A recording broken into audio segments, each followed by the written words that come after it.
अगर आप stock market में निवेश कर रहे हो तो आपको जानना बहुत ज़रूरी है कि प्राइस टू अर्निंग रेशियो किसे कहते हैं, क्योंकि ये रेशियो से पता चलता है कि स्टॉक आप महंगा खरीद रहे हो या स्टॉक सस्ता खरीद रहे हो। और काफ़ी लोग इसको एक मेन क्राइटेरिया समझते हैं कि वो स्टॉक को एनालिसिस शुरू करने के पहले पी रेशियो क्या है वो चेक कर ले। तो फ्रेंड्स, जैसे मैंने कहा प्राइस टू अर्निंग रेशियो, तो इसका एक फॉर्मूला होता है, वो है price upon earning per share. तो इस वीडियो में हम जानेंगे कि प्राइस टू अर्निंग रेशियो क्या होता है, वो कहाँ पे यूज़ होता है और कहाँ पे नहीं यूज़ होता है, और किस तरीके से ये आपको हेल्पफुल करेगा एक अच्छे स्टॉक को खरीदने के लिए। तो before we start this video, मेरे चैनल को सब्सक्राइब कर देना, बेल आइकॉन पे क्लिक कर देना और हम आगे शुरू करते हैं। तो जैसे मैंने कहा प्राइस टू अर्निंग रेशियो, अब प्राइस टू अर्निंग रेशियो का फॉर्मूला है price upon earning per share. अब प्राइस कहाँ से मिलेगा? तो प्राइस आपको एनएससी के वेबसाइट से मिल जाएगा। तो समझो एक एग्जांपल से इस पूरे डिस्कशन को स्टार्ट करते हैं। समझ लीजिए हमने इन्फोसिस का शेयर प्राइस देखा, ये सिर्फ एग्जांपल है, एक्चुअल प्राइस नहीं है उसका। तो समझ लीजिए इन्फोसिस का शेयर प्राइस देखा और उसका जो प्राइस था एनएससी के वेबसाइट पे, जो क्लोजिंग प्राइस था वो था समझो 2000 रुपये का। अब हमको प्राइस मिल गया, अब हमको क्या चाहिए? Earning per share. अब अर्निंग पर शेयर कहाँ से मिलेगा हमें? तो अर्निंग पर शेयर मिलता है जो भी उसका प्रॉफिट होगा। समझो इन्फोसिस का पूरे साल का प्रॉफिट था समझो 10 लाख रुपए, और that divide by number of shares, profit after tax divide by number of shares होता है अर्निंग पर शेयर। तो 10 लाख को हम डिवाइड करेंगे नंबर ऑफ शेयर से। नंबर ऑफ शेयर समझ लीजिए उस कंपनी का है 10,000, तो उसकी अर्निंग पर शेयर क्या हो गई? 10 लाख डिवाइड बाय 10,000, तो वो हो गया 100 रुपये पर शेयर। तो इस हिसाब से हमें मार्केट प्राइस शेयर का मिल गया और हमें अर्निंग पर शेयर मिल गया। तो मार्केट प्राइस शेयर का था समझो 2000 रुपये, अर्निंग पर शेयर है 100 रुपये, तो इसका मतलब पी रेशियो कितना हो गया? 20 टाइम्स। अब मैं टाइम्स वर्ड यूज़ इसलिए कर रहा हूँ क्योंकि पी रेशियो का मतलब ये होता है कि आप अर्निंग्स का कितना मल्टीपल दे रहे हो। इसका मतलब आज अगर इन्फोसिस की अर्निंग पर शेयर 100 रुपये है तो उसका 20 गुना मैं दे रहा हूँ उसके मार्केट प्राइस के लिए। ये डिटरमाइन करता है कि मैं स्टॉक को महंगा खरीद रहा हूँ या सस्ता खरीद रहा हूँ। अब मुझे कैसे पता चलेगा कि ये जो 20 गुना मैं दे रहा हूँ ये स्टॉक महंगा है या सस्ता है? तो एक, मैं उसके कॉम्पिटिटर्स को चेक करूँगा। तो समझो मैंने टीसीएस को चेक किया।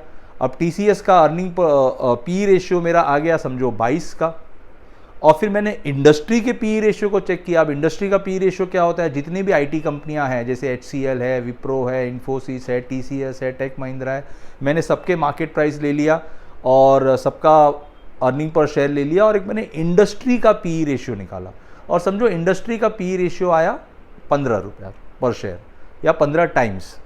तो अब क्या हो गया? इंडस्ट्री का है 15, इन्फोसिस का है 20 रुपये और टीसीएस है समझो 22 रुपये पे। इसका मतलब क्या है कि इंडस्ट्री के मुकाबले इन्फोसिस और टीसीएस के शेयर महंगे हैं, मतलब वो आईटी इंडस्ट्री में ये इंडस्ट्री को बीट कर रहे हैं और ज़्यादा अच्छा परफॉर्म कर रहे हैं। बट अगर मैं इन्फोसिस और टीसीएस के शेयर को कंपेयर करूं तो इन्फोसिस शायद सस्ता लग रहा है एज़ कम्पेयर टू टीसीएस, क्योंकि इन्फोसिस मुझे आज 20 टाइम मल्टीपल देने पे मिल रहा है और टीसीएस मुझे खरीदना है तो मुझे 22 टाइम मल्टीपल देना पड़ेगा उसके प्राइसिंग की। अब ये तो हो गया अर्निंग पर शेयर और मार्केट प्राइस और पी रेशियो।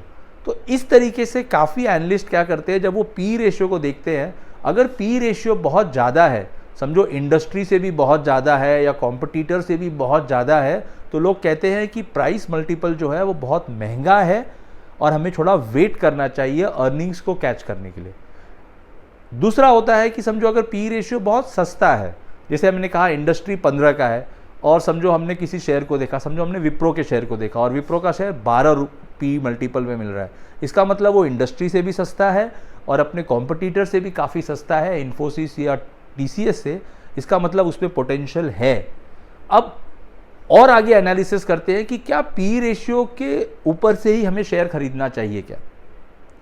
तो अब तक तो आप लोग समझ गए कि पी रेशियो क्या होता है, अर्निंग पर शेयर क्या होता है, इंडस्ट्री पी क्या होता है और कॉम्पिटिटर्स का पी क्या होता है। अब कभी कभी क्या होता है कि पी रेशियो अचानक से गिर जाएगा, जैसे अभी इजराइल और हमास का युद्ध चल रहा है, तो अचानक से शेयर मार्केट गिर गया। अब शेयर मार्केट गिर गया तो हो सकता है इन्फोसिस का प्राइस 2000 से कम होकर 1500 पे आ गया और अर्निंग पर शेयर तो वही है 100 रुपीज़, तो आपको पी रेशियो दिखने लगा 15 का। अब 15 का पी रेशियो दिख रहा है तो वो इंडस्ट्री के पी रेशियो के बराबर आ गया है या कॉम्पिटिटर से काफ़ी कम हो गया है, तो आप सोचोगे ये सस्ता है, बट ऐसा नहीं होता है। देखिए पी रेशियो वहाँ नहीं काम करेगा जहाँ पे कोई इवेंट है। तो जैसे इस तरीके का इवेंट हो गया कि वॉर हो गया या कोई गलत न्यूज़ आ गई या कंपनी के अगेंस्ट में कोई ख़राब न्यूज़ आ गया जिससे अचानक से शेयर प्राइस गिर गया, तो ऐसे में शायद पी रेशियो नहीं काम करेगा। पॉजिटिव ये भी है कि समझो कोई अच्छा आपको न्यूज़ आ गया, अचानक से एक पॉजिटिव न्यूज़ आ गया और अचानक से 2000 रुपये का शेयर प्राइस इन्फोसिस का 2500 हो गया और पी रेशियो बढ़ के 25 टाइम हो गया, 25 पी मल्टीपल हो गया, ऐसे में भी शायद नहीं काम करेगा। सो पी रेशियो एक इंडिकेटर है कि शेयर्स सस्ता है या महंगा है, बट उसको साइमल्टेनियसली आपको इस हिसाब से भी देखना है कि कोई इवेंट आ गया क्या जिसकी वजह से शेयर प्राइस अचानक ऊपर बढ़ गया या अचानक कम हो गया। बट लॉन्ग टर्म में नॉर्मली क्या होता है कि जो बड़ी कंपनियां होती है उसमें अनसर्टेनिटी बहुत कम होता है।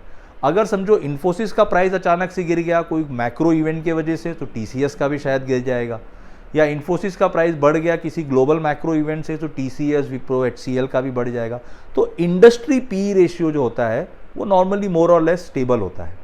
तो इस हिसाब से पी रेशियो एक बहुत ही अच्छा क्राइटेरिया है उन लोगों के लिए जो लॉन्ग टर्म इन्वेस्टमेंट करना चाहते हैं शेयर मार्केट में, जो शेयर्स को एनालिसिस करना चाहते हैं, क्योंकि end of the day share market में जो प्राइस होता है वो डिटरमाइन होता है आपके अर्निंग से, कि वो कंपनी कितना प्रॉफिट बना रही है और कितना अर्निंग्स बना रही है, उस अर्निंग के कितने मल्टीपल आप शेयर्स को दे रहे हो। तो काफ़ी टाइम पे होता है कि कुछ कुछ कंपनियों का पी रेशियो 40, 45, 50 टाइम हो जाता है। इसका मतलब ये नहीं कि वो बहुत महंगे हैं, इसका मतलब ये है कि लोगों को लगता है कि ये कंपनी में उतनी काबिलियत है कि ये अपने अर्निंग्स का इतना पोटेंशियल दे सके, तो लोग उसको भी खरीदते हैं। तो ज़रूरी नहीं है कि पी रेशियो बहुत बढ़ गया है तो आप मत खरीदिए। काफ़ी लोग खरीदते हैं बिकॉज उन्हें लगता है कि इस कंपनी में ज़रूर कुछ फंडामेंटली राइट हो रहा है जिससे इसका पी मल्टीपल बढ़ रहा है और इसकी अर्निंग्स को कैच करेगा। सो फ्रेंड्स, इस हिसाब से पी रेशियो को मैंने आपको समझाया। आई होप आपको ये वीडियो अच्छे से समझ में आया होगा। इस वीडियो को शेयर करना। अगर आप स्टॉक मार्केट में नए हो तो इस तरीके के वीडियो काफ़ी मैंने चैनल्स पर डाले हैं, उसे देखते रहना, चैनल को सब्सक्राइब करना। और टिल नेक्स्ट टाइम, बाय।